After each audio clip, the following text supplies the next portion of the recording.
Ore nyakora moga juang kendo kamano maduong' kuom riwruok kodwa e weche manyien mago mag Ramogi TV en weche manyien mag ang'ich welo kuma bende odiechieng' makawuono wuodh ngire George Magoha e piny kae ochope giko mare mano kanyero ka bende otim iko mare kata kopo mare mogik e gwenge mag Umiru mantiere Gem sub county e county noero mano Masiaya kuma bende wang'iyo matut kaka iknoero obedo jogo e kuma bende oyuage gi kako yuage mano kanyero anyuola kata kanyero wedene mowuok e piny mar Nigeria jogo e kuma bende nitiere sekta mar somo jotelo mag siasa ma pacho ka wede kod osiepe duto te ma bende ne oyuoro e nyasi noero mano mar kopo mare mogik odiechieng' makawuono ka bende kaka timore pacho kendi en ni wechego ok kosa wach mar siasa ma bende omakore matintin e lieno ero mago duto te wadhi menyo ni odiechieng' makawuono wechego ma bende wamiyo pek gin magi.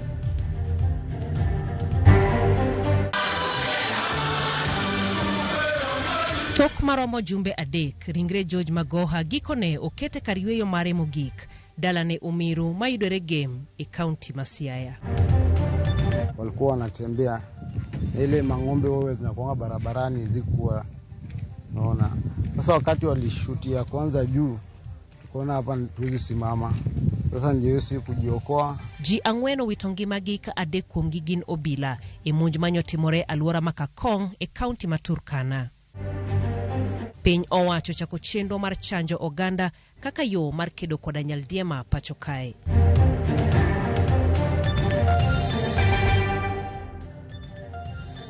Machiegni kende weche manyien mag ang'ich welo nyinga Jaelieta jaloko marwa en Winnie Adoyo par kanyo ni wechegi bende iluwo mano kanyero e mbui magwa Ramogi TV mano kanye Facebook kanyakla kod YouTube page marwa bende Ramogi TV ote machuok e namba mar 236000 jaloko marwa en Winnie Adoyo.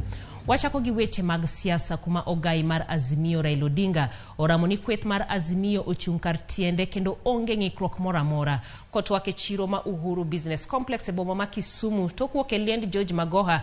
Raila Odinga nobalo gi weche maliekore ni ong'ul oko jagoro maduong' mar buch Jubilee Jeremiah Kioni kowacho ni onge bura moyange manyalo timre ka onge ng'eyo mar jagoro maduong' mano mar duond od bura. Kamano bende oseyo moko kuom jod bura ma bende nodhi romo gi jatend piny William Ruto konyisigi ni gin thuolo wuok e riwruogno.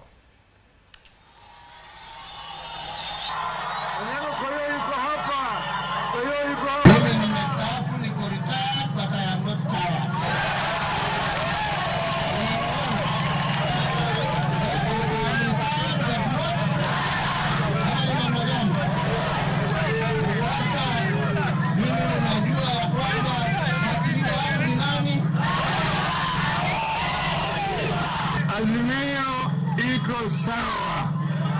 Azimio iko intact. Na vyama vyote vya Azimio, ODM, Jubilee, Wiper, DAP, ziko zote vyama 25. Ziko sawa sawa. Unaona vizuri? Wengine wanabuka nasema ati wanatoa Kioni. Kioni hawezi kutolewa na wale watu wa chini yake. Hakuna mkutano ambaye ijaidhinishwa na katibu mkuu na party leader ambaye anaweza kuwa ni halali. Tunaona vizuri wale wanabwekwa wananunuliwa kama kuku, wanarushia mahindi kama kuku.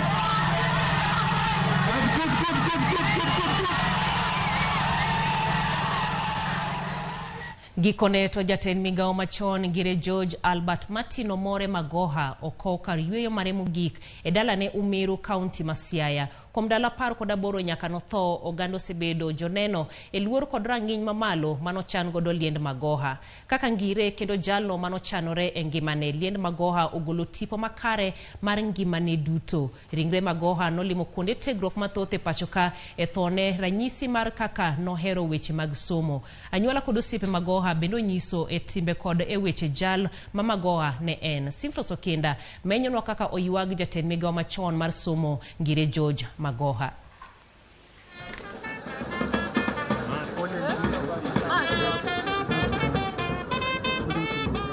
Sigalagala iwinjo e konde mathoth. Kit miel mopogore jusore. Beni muojo kendo nyiduoge igwelo.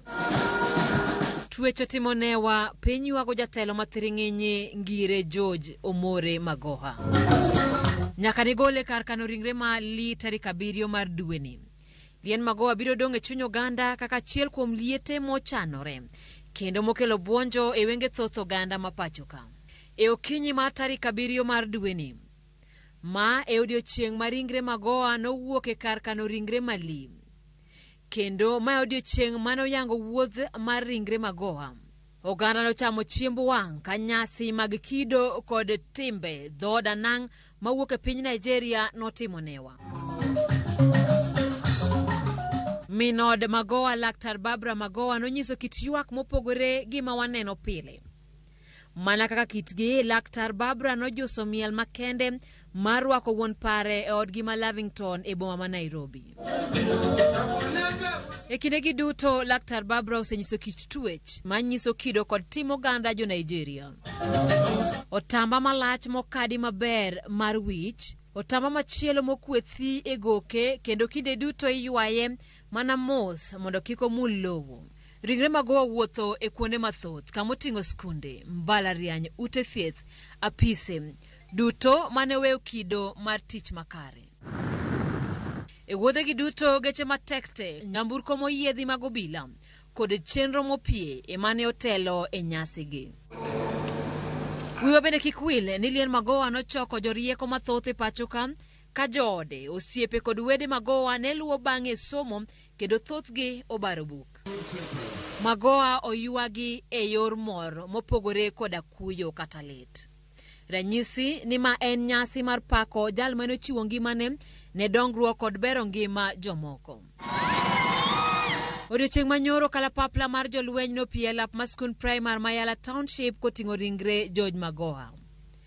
Mire mar oganda nochokore mar rwako wuodgi pacho. Gikondo mag gwen e wigi, sikat mar tuoro mar owalo e nungogi, kochia dancers nonyiso kit juso ka girwako Magoha e dalagi Umiru. Nyasi magalamoro no bagi kawuono tarik 11 dwe mar 2 higani.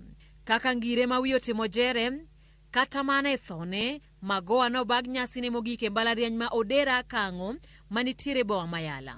Dhano ne chalo lo. Kata kamano jomochopo nogore land mogo, mane bor mogodore kapoko chomo e hema mar nyasi. Ogai mar Azimio Raila Amolo Odinga nochopo mar yuago wuoyi maratipo. Kaka minode, Barbara Magoha opaki ahinya ka jal mane ohero ode.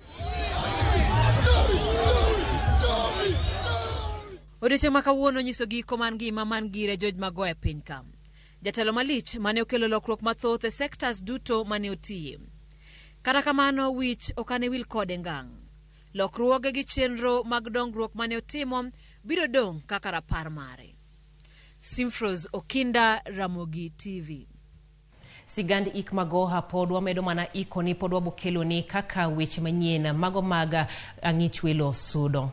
Kawadhi nyime eni jokanyo e duond bura mar ODM sub-county Mauriri opogore paro kotenore kod limbe mane moko kuom jood bura mag ODM moting'o jood bura ma Uriri Mark Nyamita notimo ne jatend piny Kenya William Ruto. Mana ndalo 2 bang' ka kweth mag jo ODM moko siro limbe no, kweth machielo mag jokanyo mag ODM e sub-county noero kotengi kod Isaac Onyango wacho ni duond bura mar ODM onego kaw okang' mar chik ne jood bura go. Jokanyo go wacho ni weche mag dongruok jood bura nyalo yudo kokale odura moko chuno mondo gidhi timo limbe ne jatend piny Kenya eka giyud kony ne oganda.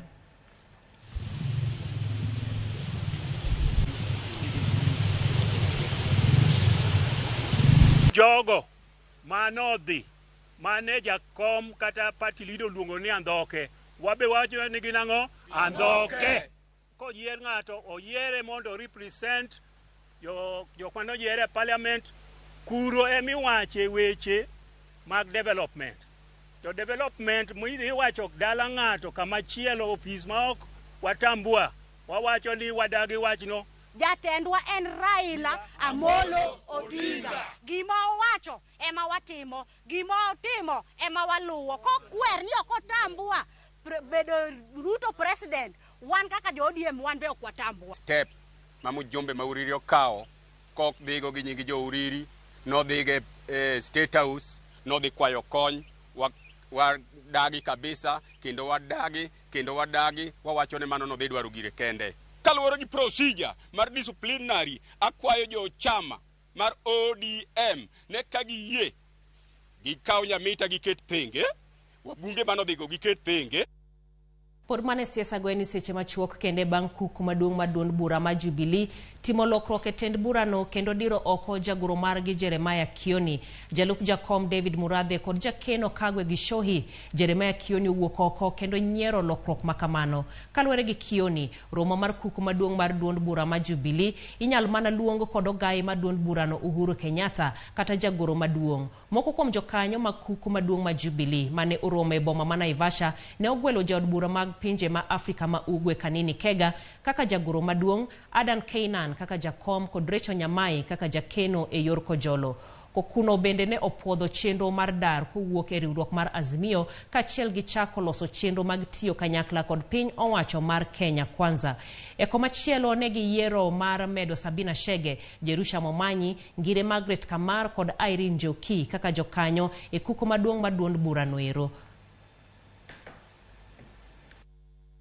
One of the officials who can convene the organ is the party leader.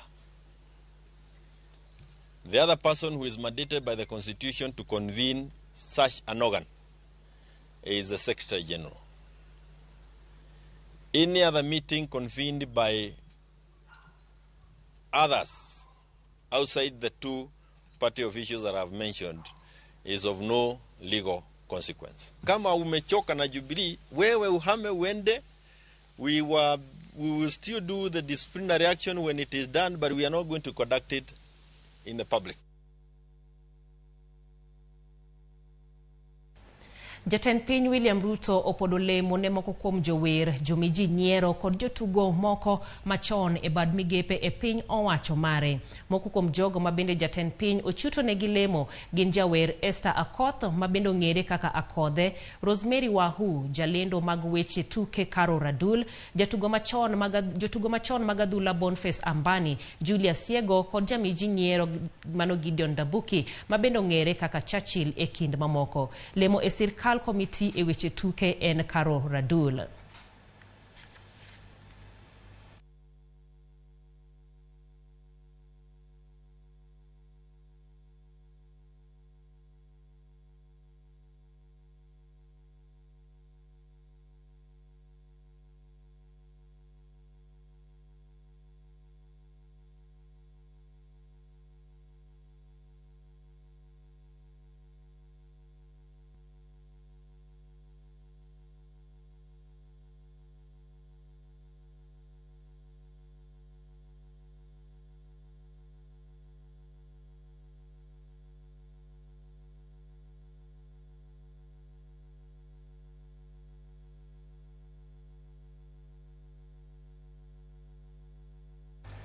Mago bende moko mabende kuom weche mabende waseiko ni nyake kinde machalo kod amendi pod waiko mang'eny kendo modhuro mabende wakelo ni e weche manyien mago mag ang'ich welo. Ote mamoko neno kendi wacho ni Magoha neno tiyo maber onind gi kwe manotis wuodo lige kentiere komenya erokamano ahinya. Dickens Odhiambo Lo wuoda Lego iwacho ni watching live from Kariadudu Nairobi kabende iwacho ni Magoha okow e yono ero makare.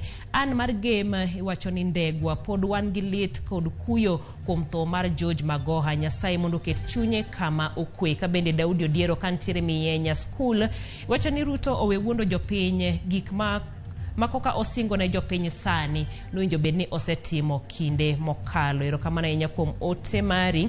Ramogi lere gwenge mag Ndhiwa kendi wagoyo ne jatend migawo mar somo machon Oriti mano Opolo Dennis. Erokamano ahinya kuom ote nino ero. Kabende par kanyeno kochopo saa 3 otieno pod wadhialo mana George Magoha. Koro bende ote magi inyalo nyisowa kaka iparo ngire George Magoha. Wadhi e yweyo matin pod oduogo gi mathoth, kik idhi mabor.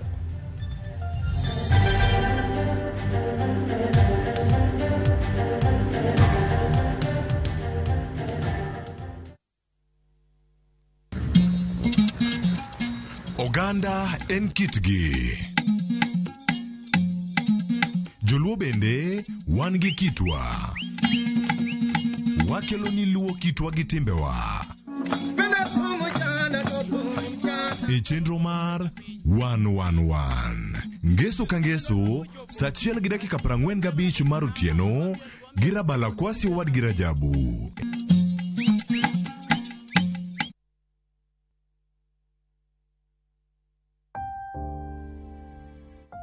Onego wachung' kachiel gi jowetewa e kinde kuyo. Kilalo ng'ato miero, to diher mar lando tho kod liel mare. Ramogi TV biro chung' kodi e miyo jalno miero kopo maber. Inyalo gocho e namba 011 09 22 883 kata 0785 40 38 20. Be inyalo oro ote e email obituaries@royalmedia.co.ke.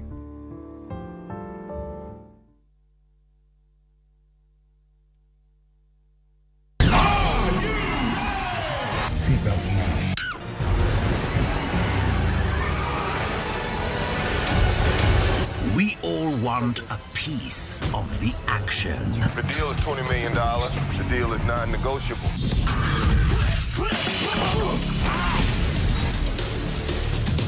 Don't miss the thrills, the adrenaline, and emotions. He's out there fighting for me. Viusasa brings you the best movies in your comfort zone. Feels good to be back.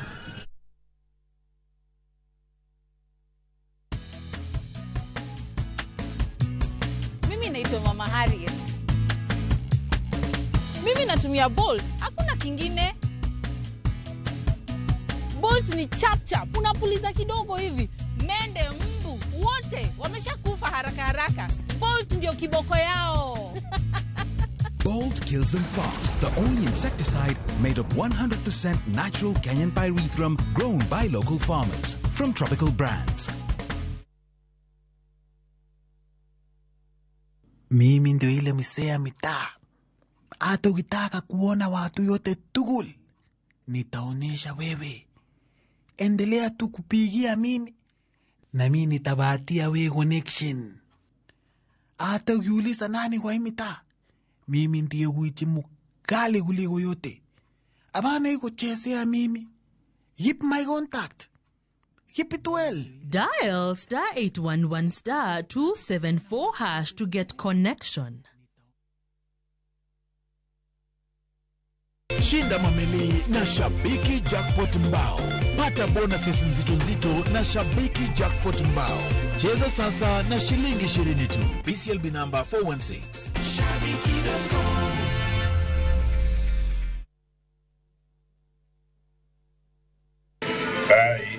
Honorable Dr. Ochilo George Mbogo Ayako. En dweche auchiel nyaka ne ocham muma kaka gavana ma Migori. Singo mage mane oketo ne jo Migori. 3. We promised clean and safe drinking water. To bende, singo ge japiny oseneno. With the new government which came in place, we are going to have water in Rongo and also in Uriri. So out of our 7 schemes, 3 have been reinstated. Tudri kod Walter Nyambaga ka obed piny kod Gavana Ochilo Ayako kendo nono dweche auchiel mage e afis kendo ka oduoko penjo mag jo Migori. Jumapil saa 1 kod saa 3 mar otieno mana e Ramogi TV. Kik bai.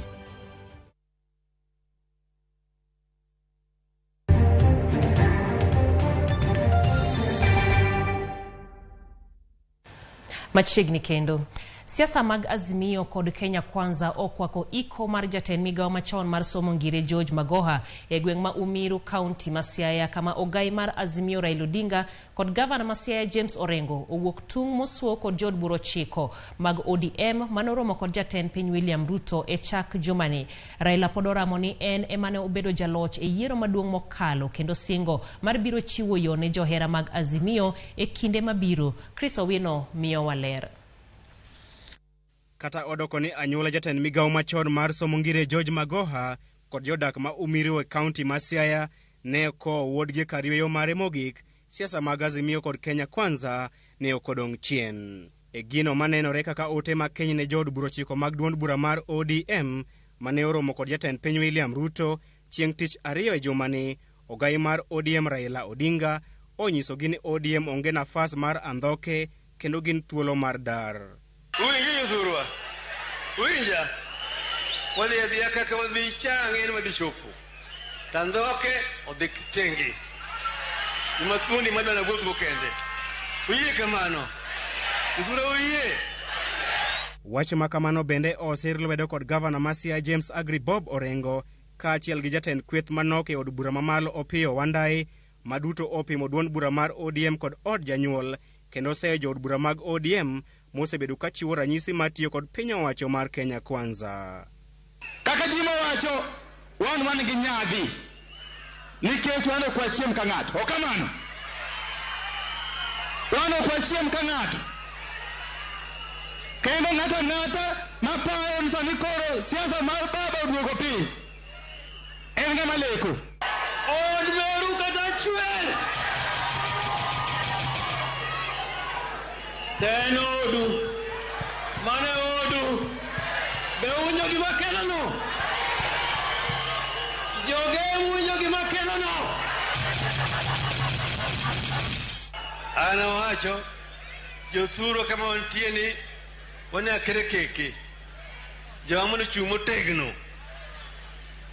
Chumo tegno ni kijang'e kumadu wano madhiye. Kamadu wano madhiye ni wuth motegno. Okodwar jimandhoke. Orengo onyiso luoro mare ni piny owacho mar Kenya Kwanza nyalo biro duoko piny Kenya e telo mar duond bura achiel, ka bende owacho ni oganda luon gi ratiro ma yudo dongruok nikech gichulo osuru kaka jo Kenya mamoko. One solidly behind Baba. Kama nyiso wane wachome temo wadhiye. Kwa nyiso wane left, right, about turn. We must live in this land called Kenya, knowing that we are citizens of Kenya, that are taxpayers and are ready to play their part in the development of the Republic of Kenya. And therefore, in that regard, let us not kill those who founded this nation. Those who founded this nation. I'm afraid the way we are going, we may even kill multi-party. Mabiro kaluwore gi romo ma jatend piny Dr. William Ruto kod jood bura 30 mag duond bura mar Jubilee kanyakla kod jowetegi 9 mag duond bura mar ODM. Professor Magoha iko mar ngire George Magoha bende oyuore kod jatend piny machon Uhuru Kenyatta ma othegore kod weche mag siasa. Jotend migepe Eliud Owalo, Ezekiel Machogu, Florence Bore kaachiel kod jagoro mongirore e migawo mar arita kwe Dr. Raymond Omolo e jotelo mag piny owacho mar Kenya Kwanza mane oyuoro e iko mar ngire George Magoha. Chris Owino, Ramogi TV, Nairobi. Kaunti ma Nairobi kokalo bade mar weche thieth omi thuolo mar iko ringre maromo 250 mapok okaw e kuonde kano ringre mopogore opogore e kaunti no.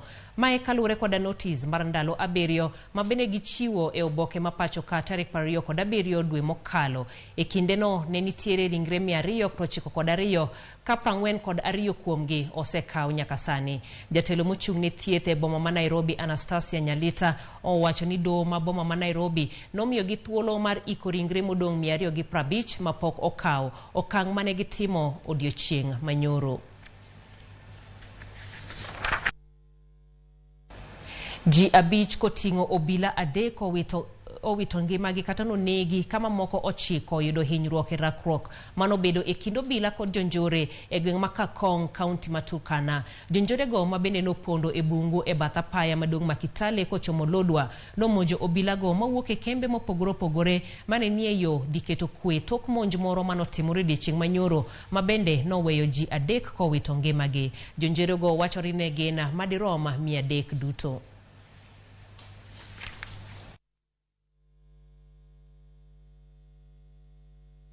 Tukuwa tunajua kama ni wahalifu walikuwa wanatembea ile mang'ombe wewe zinakuwa barabarani zikuwa, naona.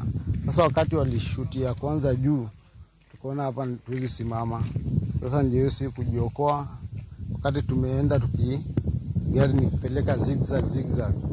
Wakati gari nipeleka zigzag, wakapiga ya pili yosa kapata gari. Vile ilipata gari, kapiga seat number 7. Seat number 7 nikajeruhi number 6. Lakini risasi mbili hizo tuliziepa bila walikuwa wanarusha, kwa sababu walikuwa watu wahalifu, walikuwa 3. Tafadhali naomba kama wanaweza chukua askari mmoja, at least atakuwa anatembea kwa gari wakati wanasafiri na dereva, at least for security purposes. Kapod wantiere county no maturkana eni oro mapodo kwako counties mathote pachoka midhiero mar oro oluoro nama makalo kore county maturkana kendo rocho chenro ma lolonkona kata ohand rech e alwara no mabendo miyo jodak moko ochwako olembe mag bungu kaluwore koda nok mar chiemo. Millicent Adhiambo lero midhiero mar oro mabendo sinego jamni e alwara makalo kol.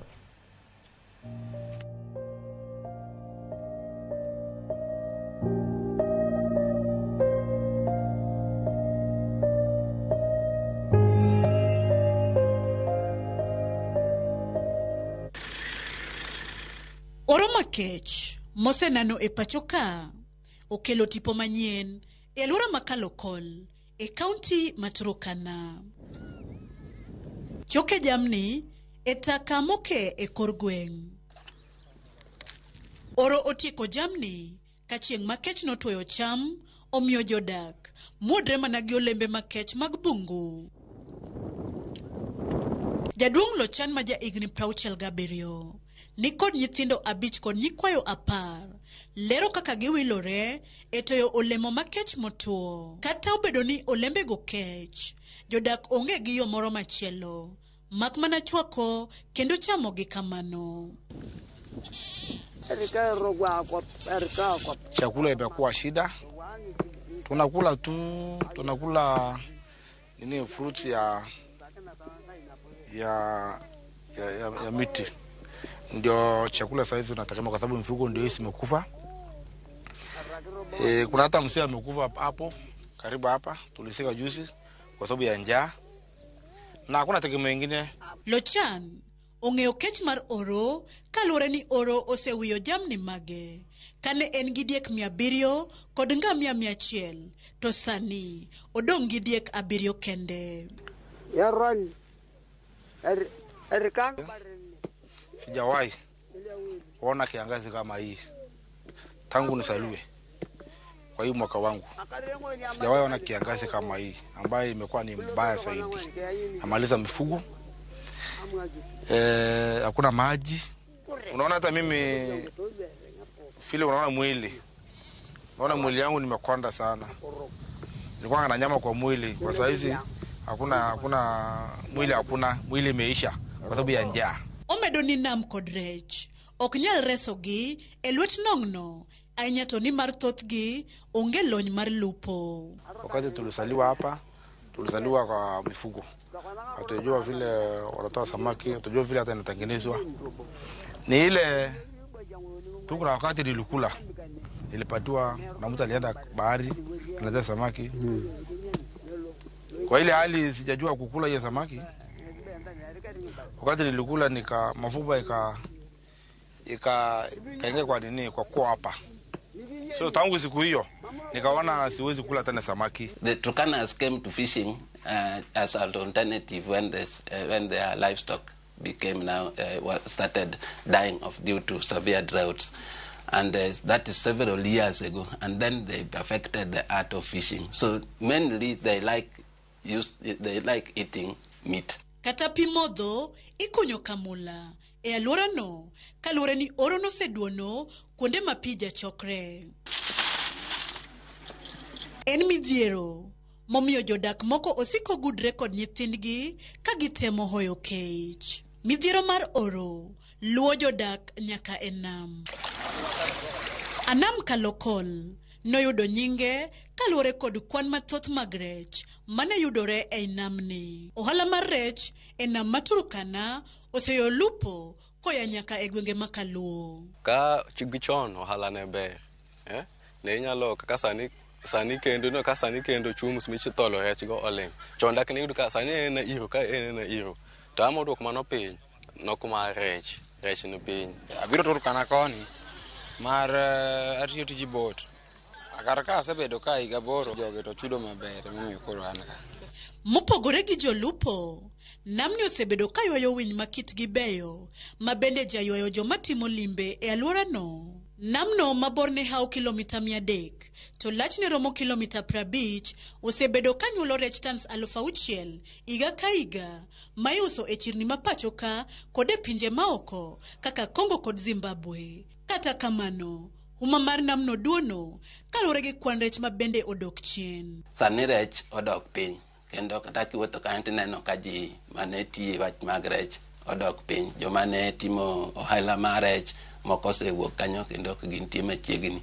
Lakini kata kineno jogo modhi mako rech, tin wang'o ka rech ma gibirogo tin ok chalo kod kaka yande nitie. Yore mag lupo ma ok opodhi bende oseduoko piny kwan rech kendo thiro ohand rech. Jolupo samodhi e nam giluwo rech matindo to giweyo madongo. Ineno monego dong kinyo mak kiny igolo sani. Monego nyuol igolo nikech dokta kama kono gitonga hige. Monego mak sani igolo. Wakati tulikuwa tunafua na namba 3 na mwisho namba 2.5.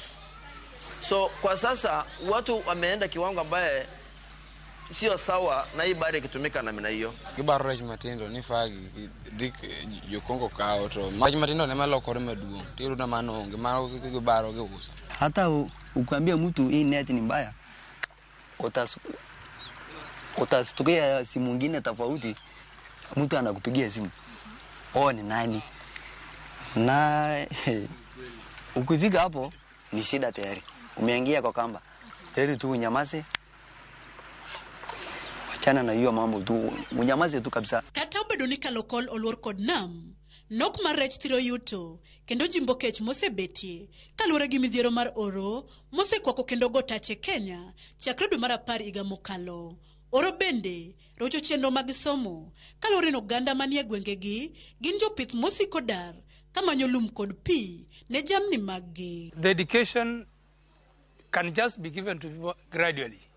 So it is not an instant thing that when to tell the pastoralists, let's go for fishing, they accept. No, it will take some period of time as we build the capacity, even we take them for exposure tours. So it is just a mental change of the people by ensuring that it's not as they believe. Kata kamano, jodak pod neno fuok. Waiki hatua kali sana.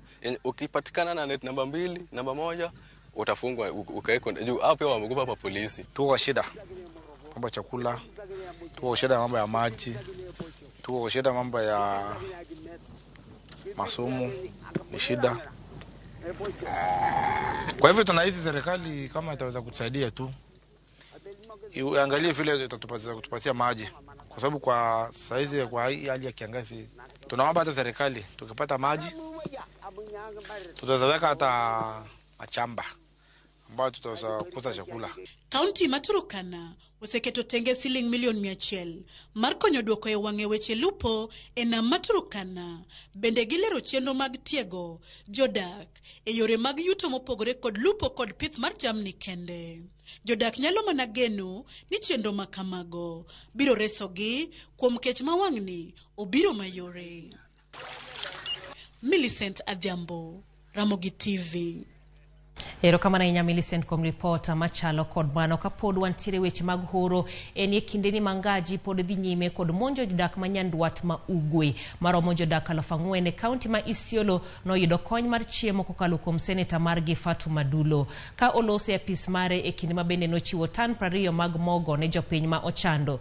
Dulo wacho ni gwenge duto e kaunti ma Isiolo nigi midhiero mar ngaji, to moloyo gwenge mag Merti, Garbatula kod Sericho. Ne opoyo sirkal mar kaunti no Ruko Miango oro kaka midhiero maduong' mokwako kaunti no. Gino ma bende dhi miyo giyud kony kowuok kuom piny owacho mamalo kod riwruoge ma bende ochung' kar kendgi e konyo jopiny.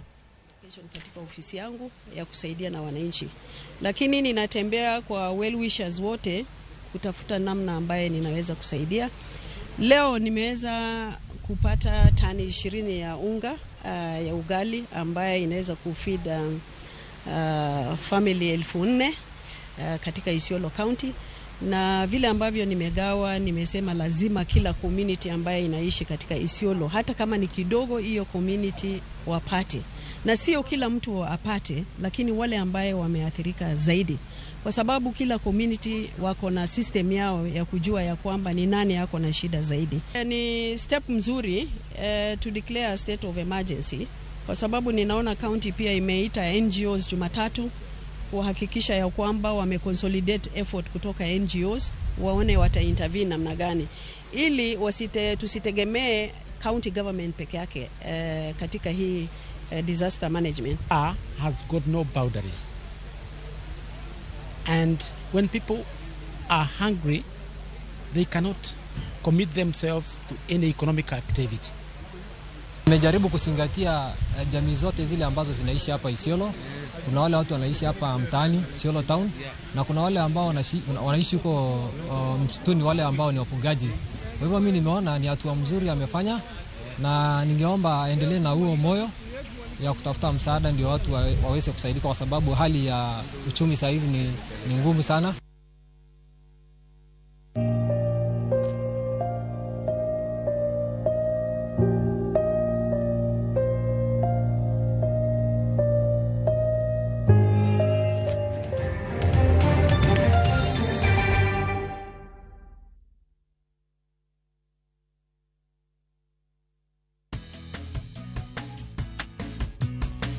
Naitwa Mama Harriet. Mimi natumia Bolt, hakuna kingine. Bolt ni chap chap, unapuliza kidogo hivi, mende, mbu, wote wameshakufa haraka haraka. Bolt ndio kiboko yao. Bolt kills them fast. The only insecticide made of 100% natural Kenyan pyrethrum grown by local farmers from tropical brands.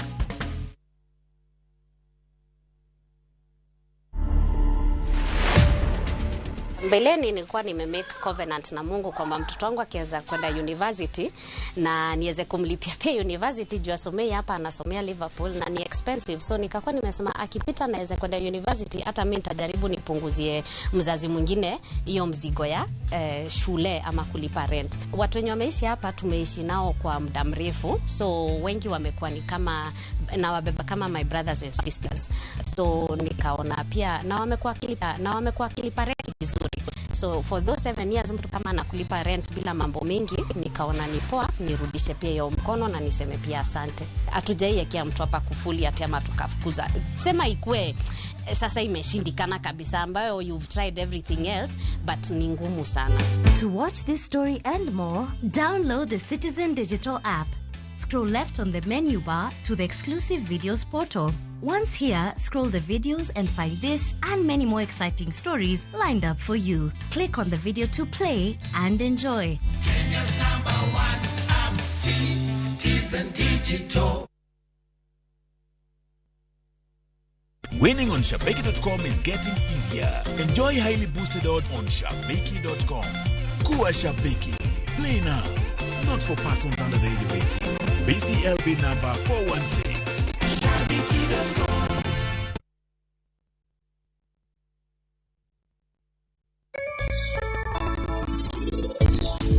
Donge eno nyalo dhi bayo koda. Donge kae kae koko nyiso. Yaki wuka nyiso.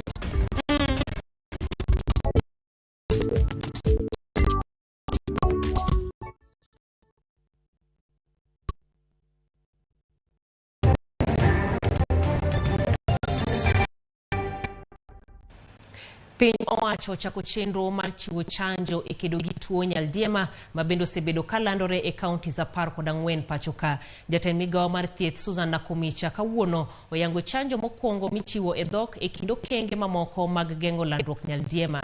Ji 70 osewito ngimagi nyaka ni tuono muoji giko higa mokalo ka kwan ji maromo 4173 osegamo tuono. Migawo mar thieth chiwo yedhe ne jotuo, pi maler kod kuonde logo oganda. Nyasi mar yango chiedo mar kedo gi nyaldiema otimore Tana River kama jalup County Commissioner Solomon Komen olero ni ji 11 osewito ngimagi kama moko 2,000 oseyudo gi tuono. Studied in many countries where there have been major outbreaks with an excellent outcome, and we do believe this will really assist Kenya in controlling the transmission, a number of cases and deaths. It's therefore important. It is an important and effective vaccine that protects the population from cholera infections. The World Health Organization and indeed the UN community and partners are committed to supporting the Ministry of Health and county governments in ensuring that transmission of the disease is curtailed. I know among the 15 high-risk counties, 7 of them. Unfortunately, neighbors Tana River, which is here, is hit in our country. I think we are far from there. If we follow closely, the issue started with us at Kadera refugee camp. It came to Garissa, and it just crossed over because of the movement between ourselves and our neighbors here in Garissa, here in Tanzania. All leaders, you can see of the work that is ahead of us. It calls for concerted efforts from each and every. Jodake mawaru kaunti Laikipia ogonganya mu chendo mar chiwo omenda mag somo magi wacho ni choni kech mibadhi iwakage kethi kod jomoko mabende chiwo basari e yor ng'eruok kamoko to loko makamano ohala mar bugo ofuke gi giwegi. Jodak mane riwre e ng'anyo wacho ni mibadhi dino ne jopuonjre mabendo kalo penj kod nyalo mar siro sombgi. Gikwayo gavana ma Laikipia Joshua Irungu mondo odonjre e wachno ka gimedo jopiny mane oyiero obede kaunti mag basari ni koro ikwedo.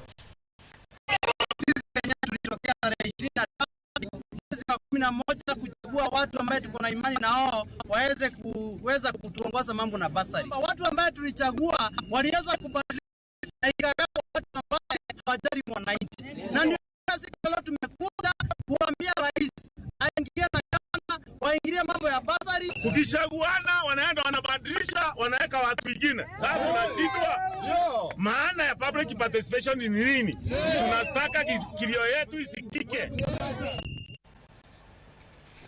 Kagesani koro wayudo weche mag tuke bang' kinde machuok.